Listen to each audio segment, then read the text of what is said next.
자, 하나님이 오늘 우리에게 주시는 말씀은 요한복음 4장 19절에서 30절까지의 말씀입니다. 요한복음 4장 19절에서 30절까지의 말씀입니다.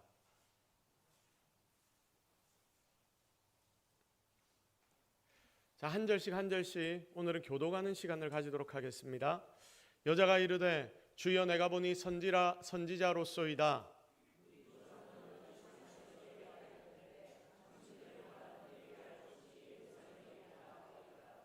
예수께서 이르시되 여자여 내 말을 믿으라. 이 산에서도 말고 예루살렘에서도 말고 너희가 아버지께 예배할 때가 이르리라.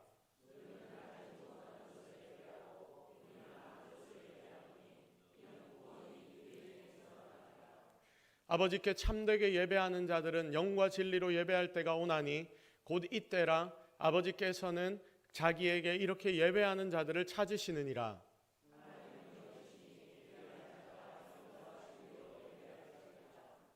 여자가 이르되 메시아 곧 그리스도라 하는 이가 오실 줄을 내가 아노니 그가 오시면 모든 것을 우리에게 알려주시리이다.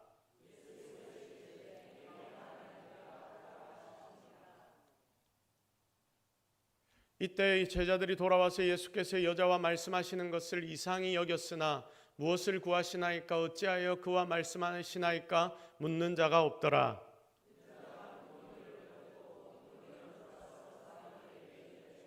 나의 행한 모든 일을 내게 말한 사람을 와서 보라. 이는 그리스도가 아니냐 하니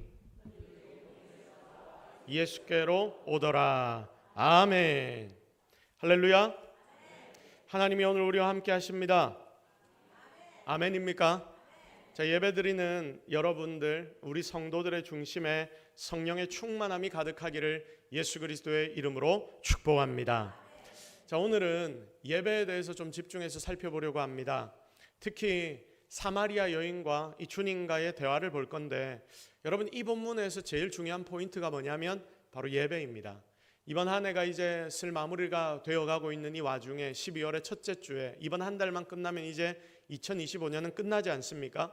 그래서 이번 한 해의 주제를 다시 한번 묵상하면서 내가 진짜 예배로 하나님의 은혜를 누려야 하는데, 그러면 다시 한번 예배가 무엇인지를 좀 정리해야 될 필요가 있다라는 생각이 듭니다. 그래서 오늘은 이 본문을 통해서 정말 예배의 중요성 그리고 예배가 무엇인지에 대해서 다시 한번 살펴보려고 합니다. 물론 이 본문은 우리가 과거에 다룬 적이 있는 본문이지만 우리는 예배에 대해서 좀 더 집중해서 이 본문을 통하여 살펴보도록 하겠습니다. 자, 사마리아의 수가라는 마을 근처에 한 우물가에서 예수님과 사마리아 여인이 대화를 나눕니다.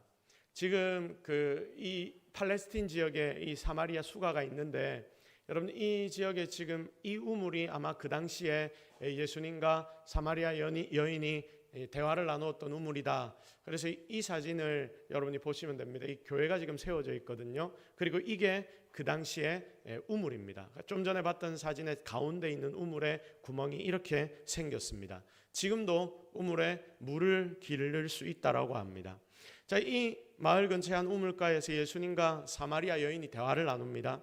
그때 예수님은 12명의 제자들, 그러니까 항상 예수님은 무리로 다니셨죠. 마치 조직처럼 옆에 있는 제자들을 대동하고 항상 어디를 가든지 이렇게 다녔습니다. 자, 그런데 예수님은 이때 제자들에게 점심을 사오라고 제자들 전부 12명의 제자들 전부를 보냈습니다. 이상하지 않습니까? 보통 한 2명만 보내면 충분히 이 점심 식사를 사서 올 수 있을 것인데 예수님은 제자들 12명에게 다 점심을 사오라고 함께 보내버리고 점심 사는데 12명이 다 이동을 하는 것입니다. 자, 이것만 봐도 주님의 의도가 있구나. 지금 이 우물가에서 주님은 뭔가를 준비하고 계시는구나. 그 준비하시는 내용이 무엇입니까? 분명히 이 사마리아에 만날 이 여인을 배려해서, 이 여인이 만약에 남자들이 13명 이렇게 쭉 있으면 안 그래도 피해 다니는 여인인데 우물가에 물 기르러 오다가 이까지 오겠습니까? 안 올 거라고 생각이 됩니다. 그래서 주님은 홀로 이 여인을 만나기 위한 준비를 하셨습니다. 자, 하나님은 이렇게 지금 이 자리에 앉아있는 여러분, 우리를 위하여, 우리를 만나주시기 위해서 지금도 준비하시던 그 과정을 계속해서 통과하고 계시기 때문에 그 이유로 지금 이 자리에 여러분 모두는 앉아서 함께 예배를 드릴 수 있게 된 것입니다. 우리는 이것을 꼭 기억해야 합니다. 왜냐하면 바로 이것이 하나님의 하나하나의 관심과 사랑과 섭리이기 때문입니다. 이 자리에 앉아 예배하는 여러분은 여러 가지 상황과 환경을 통하여서 이 교회 가운데 예배 가운데로 나오게 되었겠지만 하나님께서 그 모든 것들을 준비해 놓으셨다는 것 여러분 절대로 잊지 말기를 바랍니다. 이것이 바로 은혜입니다. 사실 사마리아인이라는 위치가 당시에는 굉장히 애매했습니다. 유대인들이 이방인들을 굉장히 낮게 취급했다는 건 여러분 다 아실 겁니다. 이방인들을 보면서 마치 벌레처럼 취급을 했습니다. 개처럼 취급을 했습니다. 이것은 우리가 말씀을 묵상하고 많은 설교를 들었기에 너무나 잘 압니다. 그런데 더 신기한 것은 이 이방인들보다 더 아래로 보는 사람이 유대인들에게 있었는데 그 사람들이 누구일까요? 오늘 우리가 보고 있는 사마리아인입니다. 사마리아인들은 여러분 그래도 반은 유대인입니다. 자, 그런데 북이스라엘이 아수르에 멸망했을 당시에 거기에 이방인들이 점령해서 막 다 들어와 버리니까 여러분 그러면서 그때 남아있던 이스라엘인들이 포로로 끌려가기도 하고 그 나라에 잡혀 있기도 하면서 그 나라를 공격해 쳐들어왔던 이방인들과 피가 섞이면서 그 지역에 살아가고 있는 사람들을 사마리아인이라고 부르게 되었습니다. 근데 바로 이 이유 때문에, 그러니까 피가 섞였다는 이유로 이스라엘은 이들을 정말 더럽게 취급을 했습니다. 어떻게 하나님의 백성이라고 불리는 자들이 그럴 수 있냐? 물론 이러면서 종교도 좀 혼합이 된 부분들도 있고 문제가 있기는 했지만 어쨌든 이런 이유로 사마리아인들은 당시 유대인들에게 원수보다 못한 사람이 되어버렸습니다. 지금 이 여인이 사마리아 여인입니다. 거기다가 당시 유대의 랍비들은 여러분 여자들에게는, 지금은 여성인권 뭐 이런 이야기들이 많지만 그 당시 과거는 여러분 알지 않습니까? 그 당시에는 유대의 랍비들은 여자들에게는 율법도 가르치지 않았다라고 합니다. 그러니까 이 여인은 사마리아 사람에다가 여성이기도 했고요. 거기다가 오늘 말씀 이전을 쭉 보면 전에 남편을 5이나 바꾼 적이 있었던, 그리고 지금은 정식으로 혼인하지 않고 6번째 남편과 함께 살고 있는 바로 그런 여인입니다. 보십시오. 지금 우리의 눈으로 봐도 이 사마리아 여인이 일반적입니까? 일반적이지 않습니까? 우리 이 시대의 눈으로 봐도 일반적이지는 않습니다. 그 당시 그런데 유대인들의 시각으로 본다면 이 여인은 아마 가장 더럽고 상종하지 못할 여인으로 불리었을 것입니다. 자, 그런데 사랑하는 여러분, 주님이 이런 여인을 만나십니다. 예수 그리스도께서 이런 여인을 만나시기 위해서 12명의 자기 제자들을 밖으로 보내십니다. 만나는 시간은 제6시 낮 12시입니다. 해가 가장 쨍쨍 내리쬐던 그 시간, 아무도 밖에 나오지 않는 그 시간, 모든 유대인들, 이방인들, 그 지역에 살던 팔레스틴인들은 다들 그 시간에 오침을 하던 바로 그 시간, 다들 낮잠을 자거나 쉬는 시간이니까 사람들이 아무도 다니지 않는 그 시간에 예수님은 이 여인을 만납니다. 자, 왜냐하면 이 여인은 다른 사람의 시선을 피하기 위해서 물을 깃는 것조차도 사람이 없는 이 시간을 택했기 때문입니다. 자, 그런데 바로 이때에 이곳에서, 상상도 하지 못한 곳에서 그녀는 바로 그리스도이신 예수님을 만나게 됩니다. 예수님은 이 여인에게 대뜸 뭐라고 말씀하시냐면 물을 달라라고 부탁을 합니다. 예수님은 이미 우물가에 서 계신데도 불구하고 이 여인이 늦게 와서 물을 깃는데 그 물 깃는 여인에게 물을 달라라고 부탁을 합니다. 자, 사마리아 여인의 입장에서 이 여인은 아마 저 멀리서 우물가로 물을 뜨러 오면서 예수님의 모습을 봤을 것이고요. 그리고 이렇게 생각했을 겁니다. 저기에 웬 유대인이 있지? 웬 유대인이 우리의 사마리아 지역에 들어오지도 않는 유대인 중에 한 명이 왜 여기에 와서 우물에 있지? 그리고 마주치기 싫다는 생각을 했을 겁니다. 나중에 내가 다시 와야 되나? 저 사람이 가고 난 뒤에 내가 물을 뜨러 다시 올까? 아니, 유대인이니까 사마리아인인 나에게 말도 걸지 않을 거야. 더구나 여인인 나에게는 더 말도 걸지 않을 거야. 나를 저 사람이 아마 피할 거야. 이렇게 예측을 했습니다. 나도 고개를 숙이고 여기서 빨리 쫓아가서 물만 깃고 돌아와야 되겠다. 자, 그래서 눈조차 마주치지 않고 빨리 움직였을 것입니다. 그런 상황에 예수님이 물을 달라라는 이런 요청을 하자 여인은 대답합니다. 당연한 질문입니다. 뭐라고 대답을 했습니까? 당신 유대인이면서 왜 사마리아 여인인 나에게 물을 달라고 합니까? 오늘 우리가 읽지 않은 앞에 본문에 이 내용들이 있습니다. 자, 이 말은 어떤 말이냐면 빈정거리는 말입니다. 기분 나쁜 말입니다. 고상한, 그래 대단하고 고상한 유대인이라는 당신이 도대체 나 같은 사람도 아니라는 자에게 물을 달라 할 수 있단 말이냐? 어떻게 나와 말을 섞을 생각을 했냐? 지금 이렇게 질문을 하는 겁니다. 너무 희한하네요. 이런 일은 내가 경험해 본 적도 없는데 당신 유대인 맞아요? 라고 이야기를 합니다. 하지만 성도 여러분, 예수님과의 몇 마디의 이 대화를 통해 이 여인은 자기 속에 있는 갈증을 드러내기 시작합니다. 예수님이 이 여인을 굳이 제자들을 멀리 보내시면서까지 만나주신 이유가 바로 여기에 있는 것입니다. 이 여인의 갈증은 오늘 세 가지 정도로 정리를 할 수 있는데, 이게 바로 이 자리에 앉아 예배하기 위해 모인 여러분의 예배에도 나타나야 한다고 생각이 됩니다. 자, 첫 번째 이 여인의 갈증이 뭐냐면 생수에 대한 갈증입니다. 우리 다 같이 고백해 볼까요? 생수에 대한 갈증이 있었다. 시작. 자, 생수에 대한 갈증이 뭐냐면 실제로 마실 물에 대한 갈증입니다. 현실에 대한 갈증이죠. 예수님이 생수를 말씀하십니다. 예수님께서 이 여인과 대화하는 와중에 생수에 대한 이야기를 하십니다. 자, 그러니까 이 여인이 거의 반사적으로 뭐라고 이야기하냐면, 그런 물이 있다면 나한테도 좀 주십시오. 그래서 내가 목마르지 않고 이제는 여기에 물 좀 안 길르러 오도록 나를 좀 도와주십시오 라고 이야기를 합니다. 사회적으로 도피하고 싶은 삶의 문제에 대한 1차적인 갈증입니다. 여러분, 우리가 세상을 살다 보면 세상을 사는 와중에 나에게 필요한 것, 내가 해야 할 일들, 이런 것들 때문에 삶에 대한 여러 가지 갈증들이 생기지 않습니까? 그러니까 이런 갈증들을 잘 우리가 만들어 간다면 여러분, 이것이 하나님 앞으로 나가는 계기가 될 수 있다, 그 말입니다. 이 말을 듣고 예수님 순간적으로 주제를 바꾸십니다. 지혜로우신 예수님이시기에 이 여인의 삶의 갈증을 바로 영적인 갈증으로 바꾸기 위해 주님이 말씀을 시작하십니다. 자, 예수님 앞에 물을 달라고 이 여인이 이야기하니까 예수님이 뜬금없이 무슨 말씀을 하십니까? 네 남편 불러와라, 이런 말씀을 하십니다. 뜬금없는 질문 아닙니까? 그런데 이 여인도 찔리는 게 있으니까 대답을 합니다. 나는 남편이 없어요. 나는 지금 남편이 없어요 라고 예수님께 대답을 합니다. 그러니까 이 이야기를 들은 예수님이 또다시 말씀하십니다. 네가 남편이 없다고 하는 그 말이 맞다. 이전에는 5명이 있었고 지금 있는 자도 네 남편이 아니니까 네 말이 맞다. 아마 여인은 여기에서부터 너무 깜짝 놀랐을 겁니다. 자기의 부끄러운 상황, 자기를 처음 만난 사람인데도 불구하고 이 사람이 자기의 모든 것을 알고 있는 것입니다. 놀랍습니다. 그래서 이 말을 들은 여인은 바로 이렇게 대답하죠. 당신 선지자네요. 이렇게 대답을 합니다. 이 말도 거의 반사적으로 튀어난 대답입니다. 여러분, 한번 생각해 보십시오.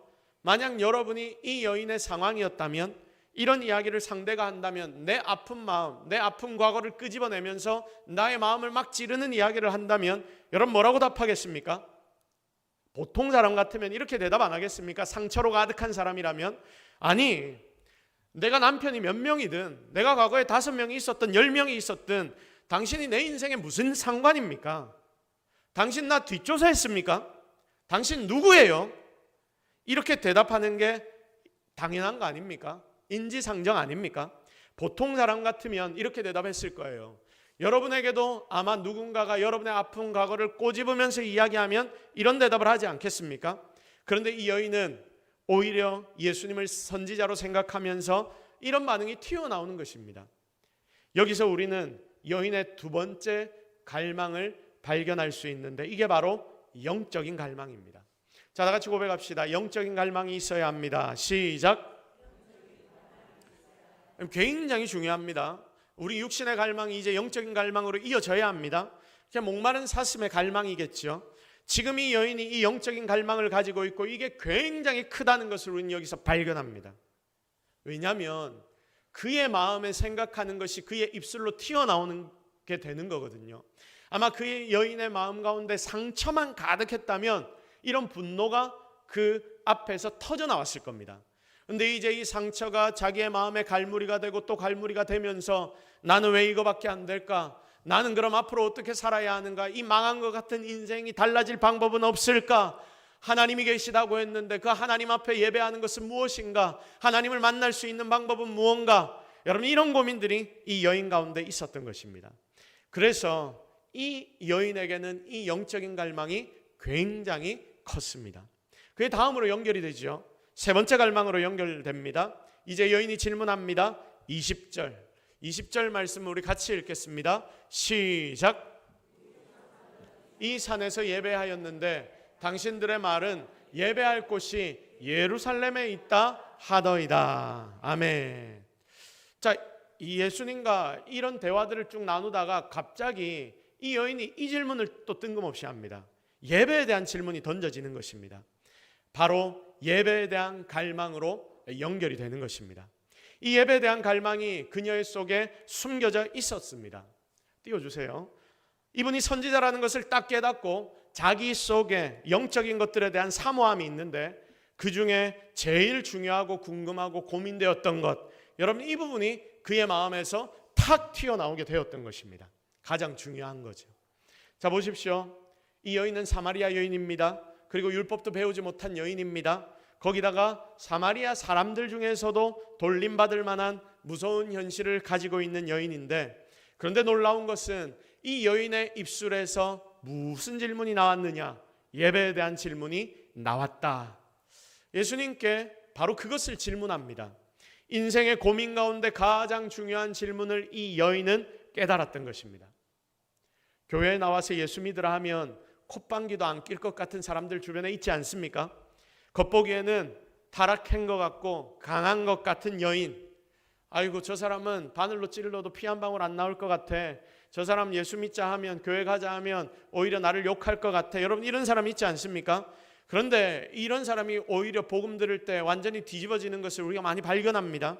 이런 여인이 먼저 예수님께 지금 예배에 대해 질문하는 것입니다. 왜입니까?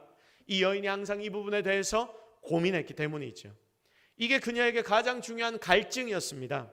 주님은 다른 걸 안 보셨어요. 주님이 왜 이곳까지 와서 사마리아 여인을 만나기 위해 이 사마리아 지역을 지내면서 수가성의 이 우물 옆에 제자들을 다 보내고 이 여인을 기다리고 계셨는지 아시겠습니까? 주님은 다른 걸 본 게 아닙니다. 그녀가 사마리아인이라는 걸 본 것도 아니었고 그녀가 여자라는 것을 본 것도 아닙니다. 어떤 짓을 하고 다니는지도 실은 주님이 보신 게 아닙니다. 단지 그녀의 영혼 깊은 곳에 새겨져 있는 영적인 갈증, 갈망, 하나님을 향한 예배의 열망, 이게 있는가 없는가? 아마 우리 주님이 그 예루살렘, 사마리아, 그 유대 땅 전체를 봤을 때 이 땅에서 가장 예배에 대한 갈망을 가지고 있는 여인은 바로 이 여인이구나, 아마 그렇게 생각을 했던 것 같습니다.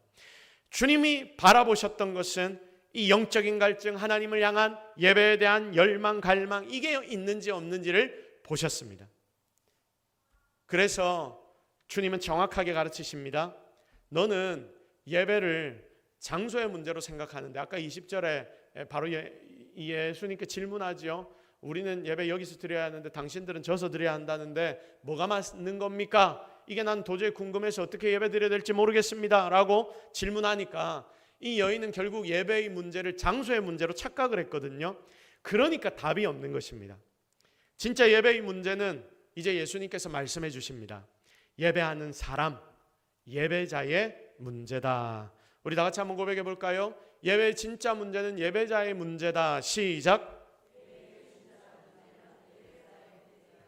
자, 오늘 본문의 메시지가 좀 이해가 되십니까? 오늘 왜 예수님께서 사마리아 여인을 수가성에서 만났는지 아십니까? 그리고 왜 영과 진리로 예배드려야 한다는 말씀을 바로 여기에서 예수님이 하시는지 아시겠습니까? 바로 이걸 주님이 말씀하시는 겁니다. 그러니까 지금 너는 예배의 장소를 이야기하고 있지만 그게 중요한 게 아니야. 예배자는 영과 진리로 예배해야 해. 장소 묻지 말고 어떻게 예배드릴지 묻지 말고 예배 형식을 질문하지 말고 네 자신이 진짜 영과 진리로 지금 예배드리고 있는지 그걸 돌아봐. 사랑하는 성도 여러분, 지금 이 시간 이 자리에 앉아 예배하는 여러분 가운데서도 영과 진리로 내가 예배드리고 있는지를 여러분 자신에게 질문해보는 성도들이 되기를 주님의 이름으로 축복합니다. 여기에 예배 분위기는 어때? 이 교회는 어때? 다른 교회는 또 안 이렇던데, 예배 흐름이 안 이렇던데, 예배 시간은 또 왜 이래 짧아, 왜 이래 길어? 여러분, 이런 질문들 말고요, 내 중심이 제대로 예배의 자리에 있는가, 이걸 고민하는 예배자들이 되기를 주님의 이름으로 축복합니다. 지금 주님은 그녀의 예배에 대한 잘못된 관심을 바로잡아 주십니다. 사랑하는 성도 여러분, 주님은 이 시간 예배의 자리에 나와 있는 여러분에게도 동일하게 말씀하십니다. 어느 시대이건 예배에서 가장 중요한 부분은 장소가 아니고 형식이 아니고 스타일이 아니고 예배자가 잘 준비되어 있는가, 진정으로 예배드리고 있는가, 영과 진리의 예배가 되어지고 있는가, 이 부분이라는 것을 꼭 기억해야 합니다.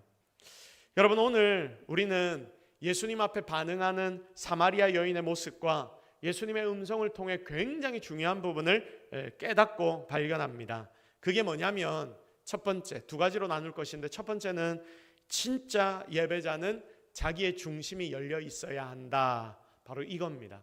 우리 다 같이 고백합시다. 진짜 예배자는 우리 중심이 열려 있어야 한다. 시작.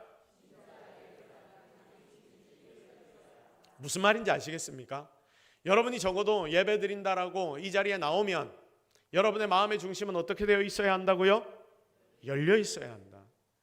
하나님에 대해 열려 있어야 하고 하나님의 말씀에 대해 열려 있어야, 그래야 여러분은 예배자로 바로 서게 되는 것입니다. 사마리아 여인이 예수님 앞에, 지금 보십시오, 예수님이 자기의 아픈 마음을 팍팍 꼬집거든요. 네 남편 이전에 5명 있었고 지금 사는 사람도 네 남편이 아니다. 그러니까 니는 지금 그런 삶을 살고 있다. 아주 아픈 부분을 탁탁 찌르는데 이 여인은 이 아픈 것을 찔리면서도 분노하지 않습니다. 화내지 않습니다. 희한한 일입니다. 자, 보십시오. 사마리아 여인이 예수님 앞에 자기의 수치와 부끄러움을 다 드러내는데도 어떻게 버티고 계속 대화를 할 수 있단 말입니까? 부끄럽다고 왜 도망을 안 갑니까? 좀 전까지만 해도 도망갈까 말까 고민했는데 왜 지금은 도망갈 고민을 하지 않습니까? 사람과 마주치기 싫어서 한낮에 사람들의 시선을 피해왔던 여인이 바로 이 여인인데, 아마 심각한 우울증에 걸려있지 않았겠습니까? 그 당시에는 우울증이랑 변명이 없으니까 아마 그냥 넘어갔겠지만, 사마리아 이 여인은 아마 심각하디 심각한 우울증에 빠져서 내가 내 목숨을 끊어버릴까라는 고민도 해봤을 겁니다. 그 정도의 여인입니다. 그런데 그녀는 예수님이 부끄러운 부분을 지금 꼬집어서 말하시는데도 왜 그 장소를 떠나지 않습니까? 그 이유는 이 여인의 마음 가운데 무엇이 있었기 때문에? 아주 강한 영적인 열망이 있었기 때문입니다. 자, 그러니까 그의 마음이 열릴 수밖에 없었지요. 사랑하는 성도 여러분, 바로 지금 이 자리에 앉아있는, 예배 가운데 들어와 있는 우리 모든 성도들 가운데도 바로 이런 열린 마음, 오픈된 마음이 있어야 합니다. 이 마음은 영적인 갈망이 여러분 가운데 있을 때에 나타나게 됩니다. 그러면 나에게 상처받을 만한 이야기들 내가 혹시 들어도 여러분 상처 안 받습니다. 왜냐하면 영적으로 내가 급하거든요. 내가 죽겠거든요. 짜잘한 것들, 아무것도 아닌 것들, 내 몸에 생채기 조금 내는 것들, 내가 칼이 푹 찔려 있는데 그 작은 생채기가 나에게 무슨 큰 고통을 주겠습니까? 그러니까 이 짜잘한 것들은 아무것도 중요하지 않습니다. 하나만 보이는 거예요. 오늘 이 시간 예배의 자리에 있는 여러분 가운데 이런 영적인 갈망으로 여러분의 마음도 활짝 열리게 되기를 주님의 이름으로 축복합니다. 이게 예배자에게 정말 중요한 포인트입니다. 자, 그럼 두 번째는 무엇이냐? 예배에 있어서 가장 중요한 것은 내가 지금 참된 예배자로 서 있는가라는 질문입니다. 지금 이 자리에 있는 여러분은 나는 참된 예배자로 서 있습니까? 여러분 자신에게 한번 질문해 보십시오. 구약의 예배를 여러분 한번 생각해 보십시오. 구약은 제사이죠. 백성들이 자기의 재물들을 가지고 성전으로 막 갑니다. 자, 대속죄일이든 속죄하는 그날에 이제 성전으로 재물을 가지고 갑니다. 그게 가난한 사람은 비둘기를 들고 가기도 하고, 그리고 좀 부유한 사람들은 소를 가져가기도 하고 양을 들고 가기도 합니다.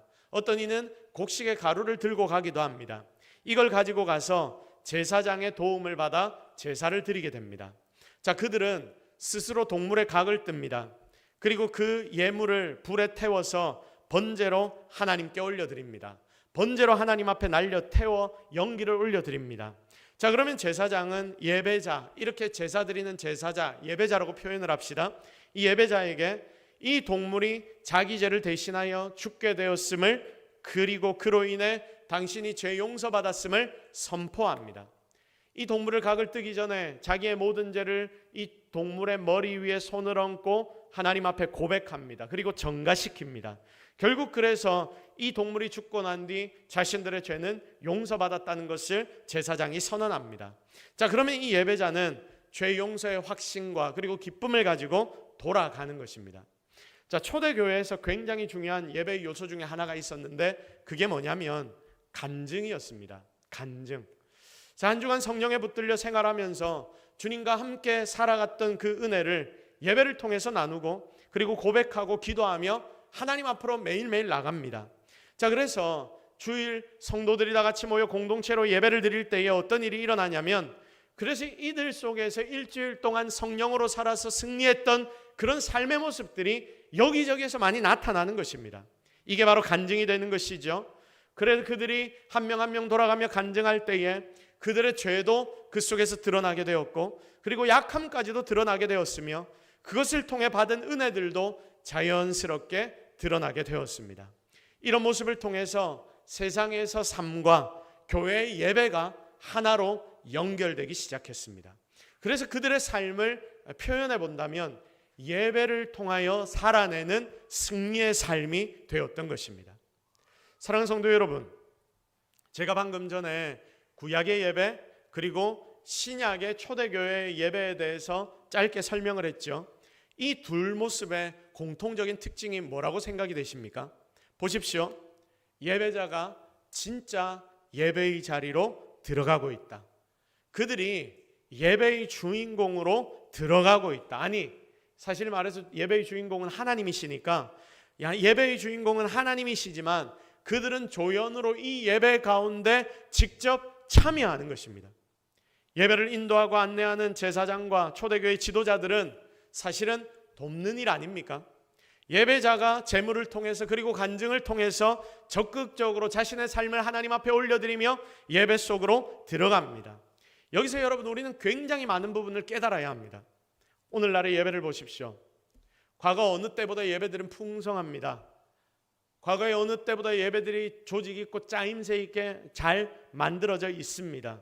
어디서든지 예배를 볼 수 있습니다. 풍성한 음악과 세련된 예배의 형식이 있고 많은 음향 장비와 화려한 예배당을 통해 멋진 예배를 이루어냅니다. 그래서 많은 사람들은 그런 교회, 정말 멋들어지게 예배가 이어지는 그런 교회를 찾아가서 그곳에서 예배를 보려고 합니다. 그런데 성도 여러분, 예배의 형식이 아닌, 예배의 장소가 아닌 참된 예배자가 더 중요하다는 주님의 말씀을 들으면서 지금 이 땅의 예배에서 예배자의 위치를 다시금 생각해 보게 됩니다. 이게 어쩌면 지금 이 시대, 이 말세의 시대의 비참함일 수 있는데요, 지금 이 땅의 예배자들은 적극적인 예배의 참여자가 아니라 예배의 관객으로 그 자리에 있지 않은지, 여러분, 우리는 이것을 고민해 봐야 합니다. 지금 이 자리에 앉아있는 사랑하는 모든 예배자 여러분, 여러분은 진짜 예배의 중심에 있습니까? 아니면 관객에 가깝습니까? 많은 성도들이 예배의 중심에 있지 않습니다. 관객처럼 주변에서 쳐다보고 있을 뿐입니다. 많은 성도들이 무슨 이야기를 하냐면, 큰 교회, 잘 돼 있는 교회에서 나는 예배만 드리고 싶다라고 이야기를 합니다. 그 말이 뭡니까? 나는 예배를 보고 싶다는 거예요. 나는 보고 싶다. 나는 잘 되어 있고 잘 짜여진 것을 보고 싶다. 내가 그 속에 들어가서 정말 예배자로 참여하고 내 몸을 들여 하나님 앞에 헌신하는 것이 아니라 나는 예배를 보고 싶을 뿐이다. 최소한으로 내가 하나님을 떠날 수 없으니 그 잘 되어 있는 곳에서 나는 예배를 보고 싶다. 마치 목사는 배우 같습니다. 하나님만 예배의 중심에 계시는 분 같고 나머지는 다 들러리와 같습니다. 여러분, 이게 오페라나 콘서트 보는 그런 배우 그리고 관객들의 모습과 무엇이 다릅니까? 오페라나 콘서트를 보는 관객들을 한번 생각해 보십시오. 그들은 자기를 드러내지 않습니다. 관객은 무대 위에 이야기를 보고 듣고 즐깁니다. 기쁘기도 합니다. 그리고 집으로 돌아갑니다. 때로는 그 내용을 보면서 눈물도 흘립니다. 감동을 받기도 합니다. 이런 모습이 우리 현대인의 예배의 모습이고 회개의 모습이 아닌가 우리 정말 고민해 봐야 합니다. 여기에는 나를 드러냄이 없습니다. 물론 모두가 다 그렇다는 말은 아니지만 어쩌면 지금 내 속에도 이런 예배의 모습이 있는 것은 아닌지 우리 자신을 깊이 통찰해 봐야 합니다. 그래서 지금의 예배자들은 삶의 변화를 그렇게 많이 생각하지 않습니다. 교회는 오히려 나의 부끄러운 삶을 숨겨주는 좋은 피난처가 됩니다. 하나님이 내 죄를 용서해 주셨으니 일주일 내 마음대로 살다가 일주일에 꼭 한 번은 예배에 와서 내가 회개는 해야 되겠어. 이렇게 생각하며 살아가는 자들이 너무나 많습니다. 여러분, 그래서 주님의 십자가가 내 죄를 용서했다는 사실을 알기 때문에 그래서 그것으로 내 모든 죄를 무마시키는 도구로 만들어 버리기도 합니다. 어쩌면 이런 이유로 많은 믿음의 선배들이 제대로 믿는다라는 것을 보여주지 못해서 세상의 손가락질을 당했는지도 모르겠습니다. 진실된 그리스도인들은 세상의 손가락질을 당하는 게 당연한 일이지만 그들은 자기 잘못으로 손가락질을 당했습니다. 예수 믿는다 하더만 세상 사람하고 똑같네. 저게 뭐가 예수 믿는 사람이고, 세상의 사람들에게 이런 이야기를 들었습니다. 그러다 보니 교회 다니는 것들이 더 악하다라는 소리나 듣고, 그런데 그것조차도 주를 위해 당하는 고난이라고 착각하면서 그걸로 오히려 위로를 삼고 있고 믿는다 하는 인생들이 이때까지 있었다는 것입니다. 그래서 기독교의 파워는 사라지는 것 아닐까요? 그리고 성도의 능력은 점점 상실돼 버리는 것 아니겠습니까? 교회는 숫자 늘릴 생각만을 하였고 진실된 믿음은 어느 정도 사그라들어 버렸습니다. 물론 모든 교회를 다 비판하는 게 아닙니다. 그런데 이런 조류를 따라가는 교회들이 생각보다 많기 때문에 현재 기독교, 대한민국의 기독교의 본질적 문제 중에 하나가 이것이다라고 모두가 다 비판하는 것입니다. 사랑하는 성도 여러분, 예배의 중심에 들어와서 직접 내가 예배의 참여자가 된다는 것과 관객으로 있다는 것이 얼마나 큰 차이를 가져오는지를 여러분 꼭 기억하십시오. 콘서트, 영화관 같은 데는 티켓만 사서 그곳에 들어가 즐기고 돌아오면 됩니다. 그런데 이 땅의 많은 예배도 어쩌면 그와 같지 않습니까? 온갖 기술로 감동을 유도하기도 하고 얼마간의 헌금을 드리고 그리고 은혜 받았다 하고 털고 그냥 다시 일상으로 돌아가는 모습, 여러분 이거 잘된 것 아니지요. 말씀이 나의 일상으로 흘러들어와서 그 말씀으로 나의 삶이 바뀌어지고 그것이 나의 삶의 능력과 기적이 되어지고 그래서 힘들고 어렵지만 그 속에서도 하나님 함께 하시는 것을 체험하고 내가 교회에 와서 목장 모임을 할 때 교회 다른 성도들에게 간증을 하게 되고, 여러분 이게 바로 하나님을 믿는 믿음이자 은혜 아닙니까? 진짜는 예배의 중심으로 들어와서 임재하시는 하나님을 직접 만나고 말씀 전하는 저 목사를 보고 듣는 것으로 만족하는 게 아니라 그 말씀 속에 함께 하시는 하나님을 발견하고 하나님 속에 내 전부를 던져놓고 아멘으로 고백하고, 그리고 내가 동의가 되지 않는다 하더라도 하나님의 말씀이 떨어지면 나의 생각을 바꾸고 하나님 앞에 모든 것을 던져드리고 내 삶이 주님의 말씀과 하나가 되고 그 속에서 진정한 헌신이 나타나고 그래서 진짜 나의 삶 전체가 바뀌어지는 것, 간증이 일상이 되는 것, 이게 바로 예배의 중심으로 우리가 들어가는 모습입니다. 그런데 관객은 그냥 보고만 있는 것이죠. 오늘 목사님 말씀이 좋았다 안 좋았다, 오늘은 뭐 성가대가 어땠다, 찬양대가 어땠다, 여러분 이런 것만 판단하고 있고 교회가 잘 돌아가고 있는지 아닌지 그걸 팔짱 끼고 바라보고만 있고, 만약에 교회에 어떤 어려움과 문제가 있으면 내가 그곳에 들어가서 함께 하면 되는데, 어려운 일이 있다면 내가 들어가서 그걸 바꾸기 위해 노력하면 되는데 왜 저걸 안 해라고 팔짱을 끼고 보고만 있고, 누군가가 나를 왜 챙겨주지 않지 그것만 생각하고 있고, 진짜는 하나님 앞에 서 있는 나, 말씀으로 나와 하나 되시는 예수 그리스도를 경험하고 살아야 하는데, 찬양하기 전부터 사도신경 전부터 예배를 사모하고 준비하고 있어야 하는데 이 핑계 저 이유로 맨날 늦게 들어와서 준비도 되지 않고, 그러니 우리의 중심도 하나님 앞에 드리는 것이 너무나 어렵고, 여러분 이런 예배의 모습이 나의 모습이 아닌지 여러분 자신을 깊이 돌아보시기를 바랍니다. 오늘날 그리스도인들의 문제가 무엇입니까? 결국 그것은 영적인 갈망이 별로 없거나 왜곡되어 있다는 것입니다. 좋은 공연을 보고 눈물을 흘리며 감동받으면 이게 은혜 받은 것이라고 생각합니다. 하나님을 갈망하는 것 같습니다. 예배에 대한 갈망이 있는 듯합니다. 그런데 실은 그게 아닙니다. 관람객으로 뭔가 내 마음이 좀 시원해지기만을 원하는 것입니다. 그러니까 자기 고백도 없고, 그래서 나는 교회에서 모든 일에서 숨겨졌으면 좋겠고, 나를 알아주고 나를 아는 체 하는 것도 부담스럽고, 공동체에 속한다는 게 부담스럽고. 여러분, 공동체에 속한다는 게 부담스러우면 안 됩니다. 이렇게 자기 고백이 없으니까 하나님의 말씀 중에 나를 뭐라 하는 말씀 같으면, 이런 말씀이 들리면 하나님의 말씀인데도 왠지 기분이 나쁘고, 상대방에 대한, 다른 성도들에 대한 관심조차도 없고, 예배의 상대는 여러분 그리고 하나님 아닙니까? 그러니까 하나님의 관심 가져야 하는데 하나님에 대한 관심도 별로 없습니다. 모든 관심은 나에게 있습니다. 그래서 이 시간 하나님만 바라보는 게 예배인데 딴 게 계속 내 눈에 들어오고, 그렇게 내가 감동만을 찾고 있는 것이 여러분 나의 모습이 아닌지 솔직하게 돌아보아야 하는 겁니다. 예배의 은혜는 내 마음이 감동받았다, 내 생각과 비슷한 위로를 주는 말씀이, 나랑 맞는 코드의 말씀이 내 마음에 감동을 주었다, 이게 아닙니다. 진짜 하나님이 지금 나의 예배를 받아주셨다, 이 예배의 자리에 하나님이 함께 하셨다, 그리고 하나님이 나의 중심을 받아주시고 나는 이곳에서 하나님께 나의 전부를 드렸다, 이걸 경험하고 느끼면서 예배의 성공을 가늠하고, 그게 나의 삶으로 연결되어서 내 삶이 바뀌고 섬김과 헌신으로 나타나고, 그리고 난 뒤에 예배로 내가 은혜 받았다, 이걸 우리는 판단해야 합니다. 저를 포함해서 현대 대부분의 성도들은 진정한 하나님을 향한 갈망 대신에, 참된 예배자가 되는 것 대신에, 그래서 나를 오픈하고 자기를 고백하고 간증하고 삶을 나누고 예배에 직접 들어가는 것 대신에 세상적이고 세속적인 것들만 어쩌면 이곳에서까지 채우기를 원하고 있는지도 모르겠습니다. 세상적으로도 풍성한 삶만을 바라보고 더 좋은 자동차, 더 좋은 아파트를 기대하며 더 좋은 직장이 생기면 그게 바로 하나님의 은혜라고 고백하는 것은 아닌지, 물론 이런 것들도 하나님이 주시는 은혜의 한 종류이긴 하지만 먼저 돼야 되는 것이 있거든요. 그 무엇보다 먼저 하나님으로만 내가 채워져야 하는데, 이런 은혜를 선포해야 하는 교회가 오히려 세속에 물들어서 물질과 명예, 사회적인 지위를 얻기 위해 달려가고 있는 것은 아닌지, 그것만을 혹시 복으로 외치고 있는 것은 아닌지 진짜 돌아보아야 하는 시간입니다. 사마리아 여인은 지금 뭔가를 확신하며 예수님께 묻습니다. 예배의 문제는 장소의 문제다.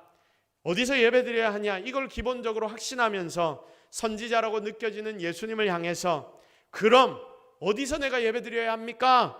어디서 예배드려야 성공하는 예배, 제대로 드려진 예배입니까? 은혜 받는 예배입니까? 이걸 사마리아 여인이 예수님께 묻는데 주님의 대답은 완전히 다른 곳으로 그녀를 이끌어 가십니다. 얘야, 예배는 장소가 중요한 게 아니야. 예배의 핵심은 바로 나야. 그리고 너야. 영과 진리로 네 속에 임재하시는 영이신 성령 하나님으로 예배해야 하고, 진리 되신 예수 그리스도만을 바라보며 그분의 말씀으로 그분을 통과해서 예배해야, 여기 네 모든 것을 다 바치고 드리는 그 예배를 드릴 때에야 내가 갈급해야 하는 영적인 갈급함이 그제서야 해갈될 것이야. 그때 상상 못한 은혜를 누리게 될 거야. 삶에서도 그 복을 너는 경험하게 될 거야. 예수님은 정말 중요한 예배의 진수를 오늘 사마리아 여인에게 나누시면서 이 자리에 예배드리는 저와 여러분에게도 동일하게 나누고 계십니다. 사랑하는 성도 여러분, 오늘 이 자리에 앉아 예배한다고 있는 나의 예배를 한번 돌아봅시다. 여러분은 제가 강사로 뭔가를 강연하는 것을 들으러 온 게 아니지 않습니까? 하나님을 만나고 하나님을 이 예배를 통해 보기 위해 우리는 왔습니다. 하나님의 영인 성령으로 하나님을 만나기 위해 우리들이 이 자리에 모였습니다. 진리이신 예수 그리스도의 말씀을 통해서 하나님을 여러분 중심에 경험하기 위해 우리는 바로 이 자리에 앉아 있는 것입니다. 그러므로 올인해서 하나님만을 사모하십시오. 예배의 시작부터 제가 축도하고 그리고 아멘으로 마치는 그 순간까지 진정한 하나님의 임재를 깨달아서 이 예배의 순간에 주님과 하나 되어 하나님께만 영광 돌릴 수 있는 그런 예배자, 그런 저와 여러분이 되기를 기대합니다. 우리는 관객이 아닙니다. 여러분, 거리를 두면 안 됩니다. 내가 깨어지고 부서져야 합니다. 그래서 내가 사라질 정도가 되어야 합니다. 그 자리에 주님이 들어와 주인 되셔야 합니다. 함께 그런 예배를 만들어 나가서 정말 이 교회의 예배가 살아나 하나님의 임재를 체험할 수 있는 그런 예배가 되어지기를, 그런 성도들이 되어지기를 예수 그리스도의 이름으로 축복합니다. 우리 시간 말씀 붙잡고 기도하겠습니다. 오늘의 말씀을 통해 깨달은 것들이 있다면 하나님 앞에 기도하십시오. 그리고 결단합시다. 하나님, 진짜 제대로 된 예배 드리는 성도 되게 하옵소서. 내가 이제까지 그러지 않았지만 하나님, 이제는 나의 영과 진리로 모든 것을 드려 예배 드리겠습니다. 우리 이 제목들을 놓고 주여 한번 외치 함께 간절하게 기도하며 나아갑니다. 주여, 주여, 주여, 주여, 주여, 주여. 하나님, 오늘 우리가 하나님 앞에 나왔습니다. 하나님 은혜를 기대합니다. 사모합니다. 바랍니다. 하나님이 우리를 예배로 불러주셨는데, 예배의 자리에 우리가 예배한다고 나왔는데 하나님 진짜 제대로 예배드리지 못하고, 하나님 어떤 분인지 내가 제대로 보지도 못하고, 하나님 만나지도 못하고, 그렇게 돌아가는 게 나의 삶의 모습이 아니었는지 우리 자신을 돌아봅니다. 주여 용서하여 주시, 주여 은혜를 허락하여 주시, 주여 능력을 허락하여 주시옵소서. 아버지, 이 시간 예배하는 모든 자들에게 진정한 예배자가 될 수 있는 은혜를 허락하여 주옵소서.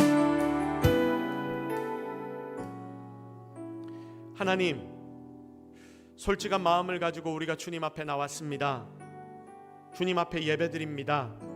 예배의 자리를 지키는 우리 모든 성도들이 진정한 예배자가 되게 하시고, 그래서 그 예배를 통해 체험한 은혜가 얼마나 크고 놀랍고 위대한 것인지를 매일매일 경험하게 하여 주옵소서.